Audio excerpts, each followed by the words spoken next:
بسم اللہ الرحمن الرحیم۔ السلام علیکم ناظرین، آپ دیکھ رہے ہیں ABS نیوز۔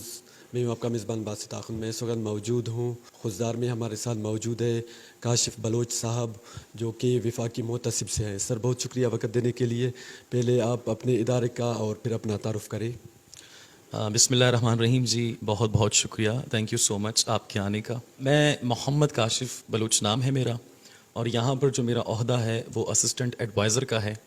اور آپ کو بتا دوں کہ میں وفاقی محتسب میں یہاں پر کلا ڈویژن کو دیکھ رہا ہوں۔ وفاقی محتسب ایک ادارہ، جس طرح سے آپ نے پوچھا کہ آپ اپنے ادارے کے بارے میں، تو وفاقی محتسب وفاق کا ایک ایسا ادارہ ہے جو باقی تمام ڈپارٹمنٹس کی اداروں کی میل ایڈمنسٹریشن کو دیکھتا ہے۔ میل ایڈمنسٹریشن کا مطلب ہے بد انتظامی۔ مثال کے طور پر کہیں پر ناجائز ہو رہا ہو، کہیں پر فیوریٹزم کیا جا رہا ہو، قبیلہ، قومیت، شناخت کی بنیاد پر لوگوں کے مسائل حل کیے جاتے ہیں، اور سبھی کے مسائل کو تمام عوام کو یکجا کر کے سبھی کو ایک ہی سمت میں لے کر جانا۔ اور سر آپ ہمیں بتائیں کہ یہاں وکیل کی ضرورت ہوتی ہے اور اس کی کتنی فیس ہوتی ہے پھر؟ سب سے پہلے تو میں آپ کو یہ بتا دوں کہ وفاقی محتسب میں بالکل کیسز کو دیکھا جاتا ہے۔ وفاقی محتسب وفاق کا ایک ایسا ادارہ ہے جس میں ہم وفاق کے سبھی مسائل کو دیکھتے ہیں۔ سب سے پہلے میں بتا دوں وفاقی محتسب وفاق کا وہ ادارہ ہے جو تمام وفاقی ڈپارٹمنٹس کی میل ایڈمنسٹریشن کو دیکھ رہے ہیں۔ تو میل ایڈمنسٹریشن کے دائرے میں ہم پاسپورٹ آفس کے مسائل، نادرا آفس کے مسائل، بے نظیر انکم سپورٹ کے مسائل، کیسکو یا وابڈا کے مسائل کو دیکھتے ہیں، سوئی سدرن گیس کمپنی کو دیکھتے ہیں، پاکستان پوسٹ آفس کو دیکھتے ہیں، پاکستان ٹیلی ویژن کو دیکھتے ہیں، پاکستان ایئر لائنس کو دیکھتے ہیں، PIA کو، پاکستان ریلویز کو دیکھتے ہیں، ریڈیو پاکستان کو دیکھتے ہیں۔ گویا پاکستان کے اس وقت جتنے بھی فیڈرل ڈپارٹمنٹس ہیں، سبھی پہ ایک عوام، جب ایک شخص ہمارے پاس آتا ہے کمپلینٹ کی صورت میں، ہم اس کو ایک کیس کے رخ پہ تبدیل کرتے ہیں، کنورٹ کرتے ہیں۔ بعض اوقات لوگ ہمارے پاس اس لیے نہیں آتے کہ یہاں پر وکیل کروانا پڑتا ہے، فیسز ہوتی ہیں، بڑا لمبا چوڑا قصہ ہے، اور اس میں ہم وکیل افورڈ کر سکتے ہیں نہیں کر سکتے ہیں۔ آپ کو بتا دوں یہ پاکستان کا ایک ایسا عدالت کہلائے گا جس میں وکیل کی ضرورت بالکل نہیں پڑتی، جو ہمارے ٹیبل کے سامنے آ کر بیٹھتا ہے، اور اسی طرح سے ایک کمپلیننٹ جس کو شاید کوئی سنتا بھی نہیں ہے، اس کمپلیننٹ کو ہم بٹاتے ہیں اس آفیسر کے آمنے سامنے، پھر اس وقت ہم بتاتے ہیں کہ آپ اپنا مسئلہ بتائیں، چونکہ ہمارے پاس ریٹن میں سب کچھ موجود ہوتا ہے ایک کیس کی صورت میں۔ پھر ہم اس آفیسر کے سامنے اس کاغذ کو رکھتے ہیں اور کہتے ہیں کہ اس شکایت مند کو آپ سے شکایت ہے، آپ اس کی شکایت کا ازالہ کیجیے۔ اور باقی عدالت میں ہم دیکھ لیں تو وہاں پہ کئی سال لگ جاتے ہیں کیسز کو حل کرنے میں، اور کئی اس طرح ہوتے ہیں جو مر جاتے ہیں، پھر مرنے کے بعد ان کا فیصلہ ہوتا ہے۔ تو آپ کی عدالت میں کتنے دنوں تک اور کتنے وقت میں یہ فیصلہ ہوتا ہے؟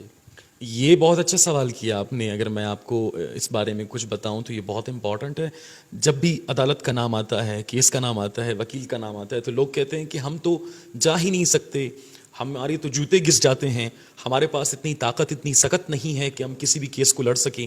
تو میں آپ کو اتنا بتا دوں کہ وفاقی محتسب ایک ایسا ادارہ ہے جس کا فیصلہ کم سے کم ایک ہفتہ، زیادہ سے زیادہ 45 سے 60 دن کے اندر ہم فیصلہ کرتے ہیں۔ یعنی 45 سے 60 دن کے اندر اندر کسی بھی کمپلیننٹ کا مسئلہ حل کرنے کی پوری کوشش ہوتی ہے۔ الحمدللہ اب تک جتنے بھی کیسز ہو چکے ہیں میرے آنے پہ یا اس کلا ڈویژن میں، اب تک کوئی بھی ایسا کیس نہیں ہوا ہے جس کو ہم کہیں کہ جی یہ 60 یا پھر زیادہ سے زیادہ 90 دن تک، ابھی ہمارے کچھ 15 کیسز ہیں HEC کے، وہ صرف ٹریول کریں۔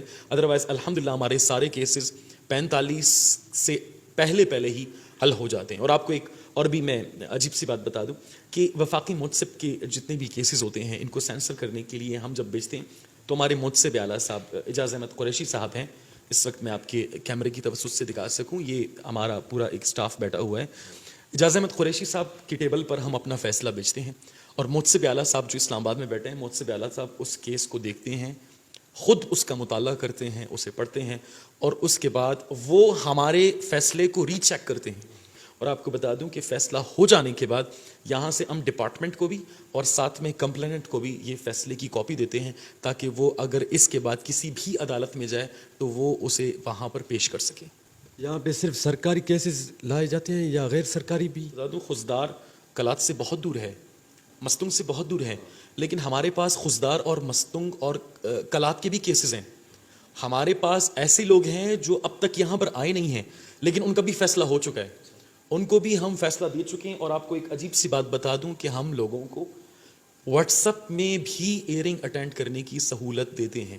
اور آپ کو بتا دوں مئی 2023 کے 18 تاریخ سے میں یہاں جوائن کر چکا ہوں، اور اب مارچ بلکہ اپریل کی آج فرسٹ ڈیٹ ہے، اب تک الحمدللہ اگر میں غلطی پر نہیں ہوں تو کوئی 2900 کیسز ہم کر چکے ہیں. سرکاری اور غیر سرکاری ہمارا ایک پروگرام ہے، اس کو ہم IRD کا نام دے چکے ہیں، انفارمل ریزولوشن آف ڈسپیوٹس، تنازعات کا غیر رسمی حل. اگر آپ کا کوئی بھی مسئلہ سرکاری مسئلے سے تعلق نہیں رکھتا، اگر آپ سمجھتے ہیں آپ کا خانگی مسئلہ ہے، خدا نخواستہ طلاق کا مسئلہ، جائیداد کا مسئلہ، زمین کا مسئلہ، گھریلو ناچاکی، جھگڑے پڑے، جہاں پر آپ سمجھتے ہیں کہ کوئی بھی ایسا فیصلہ جس کو کرنے کے لیے جرگہ کی ضرورت ہوتی ہے، وفاقی مہذب کے دائرے میں آرٹیکل 33 کے تحت 33 کے تحت ہمارے پاس وہ اختیار ہے کہ دونوں فریقین کی رضامندی کے ساتھ دونوں فریقین کو بٹھا کر ہم ان کا فیصلہ کروا سکتے ہیں، اور ان کو فیصلے کی کاپی بھی ہم دے سکتے ہیں. اور لاسٹ میں آپ ہمیں یہ بتائیں کہ آپ سے پہلے تو اس ادارے کا لوگوں کو پتہ بھی نہیں تھا، تو آج لوگوں کو پتہ چلا ہے اور کیسز وغیرہ آتے رہتے ہیں. سب سے زیادہ کیسز کس علاقے سے رپورٹ ہوتے ہیں؟ یہ بہت اچھا سوال کیا آپ نے. آپ کو میں بتا دوں کہ میرے پاس بے نظیر انکم سپورٹ کے خزدار سے بہت سے کیسز ہیں، نادرا کے بہت سے کیسز ہیں میرے پاس، اور کلات سے اگر میں دیکھوں تو آپ کو بتا دوں کہ کلات سے میرے پاس گیس کے بہت زیادہ کیسز ہیں، کلات کے نادرا کے بہت زیادہ کیسز ہیں میرے پاس، بے نظیر انکم سپورٹ کے بہت زیادہ کیسز ہیں، سوراب کے کچھ گیس کے بہت زیادہ کیسز ہیں میرے پاس، مستنگ کے بے نظیر انکم سپورٹ کے بہت زیادہ کیسز ہیں میرے پاس. آپ کے نیوز کے تھرو جتنا بھی کلا ڈویژن ہے، میری خواہش ہوتی ہے کہ اس نیوز کے تھرو کلا ڈویژن تک بات پہنچے. بہت بہت شکریہ وقت دینے کے لیے. تو آج کا پروگرام اتنا ہی تھا، انشاءاللہ پسند آیا ہوگا. اللہ حافظ.